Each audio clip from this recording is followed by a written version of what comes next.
اور حدیث میں قرآن مجید میں جو باتیں وارد ہوئی ہے اس کو بیان کیا تھا۔ اب یہاں پر مولانا روم کہتے ہیں کہ اس بادشاہ کو ایک طبیب حق سے ملاقات ہو گئی۔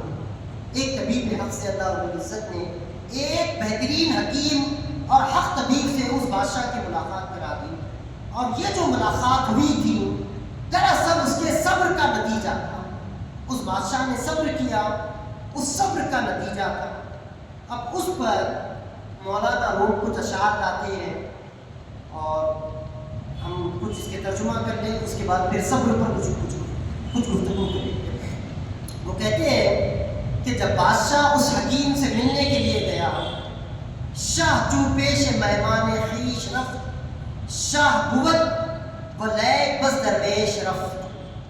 مولانا روم کہتے ہیں کہ بادشاہ جب اس حکیم سے ملاقات کرنے کے لیے گیا، اگرچہ کہ وہ بادشاہ تھا لیکن وہ اپنے کسی مسئلے کو لے کر گیا تھا، اپنی ایک حاجت کو لے کر اس طبیب کے پاس گیا تھا، تو وہ درویش کا لباس پہن کر گیا، فقیر کا لباس پہن کر گیا، وہ بادشاہ بن کر نکل گیا۔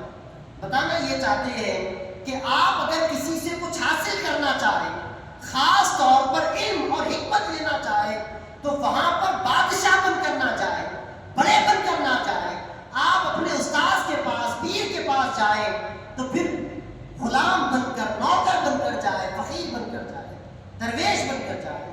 اب جا کر وہ دست و پیشانیش بوسیدن گرفت، بس مقام و راہ پرسیدن گرفت۔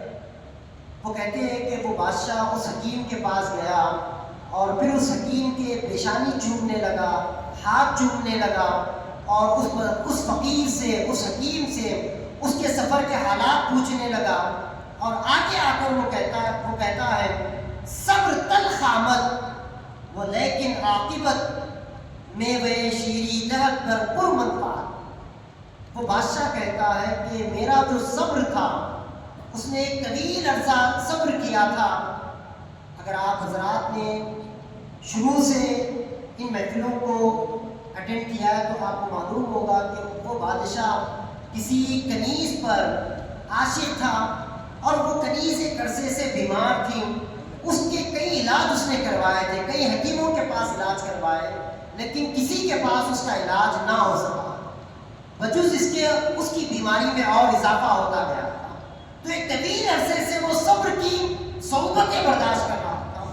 اب بادشاہ کہتا ہے کہ صبر بڑا سخت ترین چیز ہے، صبر بڑی سخت ترین چیز ہے، لیکن انجام کے طور پر صبر بہترین پھل دیتا ہے، میٹھا پھل دیتا ہے۔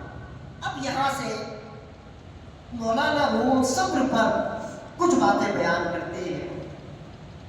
اب اس میں اس حوالے سے یہ بات آپ ذہن میں رکھ لیں کہ ہم جو عبادات کرتے ہیں، ہماری جو ظاہری عبادات ہیں، جیسے نماز ہے، روزہ ہے، زکوٰۃ ہے، حج ہے، صدقہ خیرات ہے، ہماری جو ظاہری عبادات ہیں، ان عبادات میں سب سے اہم ترین اور اعلیٰ ترین عبادت نماز ہے، یہ آپ جانتے ہیں۔ اس سے ہٹ کر انسان کے باطنی کچھ عبادتیں ہوتی ہیں، اور راہ سلوک میں صوفیہ اکرام، اولیاء اکرام، اہل خانواہ، اہل خانقاہ، ان کا طریقہ یہ رہا کہ وہ ظاہری عبادات کے ساتھ ساتھ باطنی عبادتوں پر زور دیا کرتے تھے، بلکہ ظاہری عبادتوں سے زیادہ زور وہ قلب کی روحانی عبادتوں پر دیا کرتے تھے، قلبی عبادتوں پر دیا کرتے تھے۔ اور قلبی، روحانی، باطنی عبادتوں میں سب سے اعلیٰ ترین عبادت صبر ہے، سب سے اعلیٰ ترین عبادت۔ باطنی عبادتوں میں عاجزی اور انکساری بھی آتی ہے، باطنی عبادتوں میں انسان کی رحم دلی بھی آتی ہے، باطنی عبادتوں میں انسان کا شکر بھی آتا ہے۔ بہت ساری ایسی عبادتیں جن کا تعلق اندر سے، باطن سے۔ ان باطنی عبادتوں میں سب سے اعلیٰ ترین عبادت صبر ہے، اور اللہ رب العزت نے قرآن مجید میں باتوں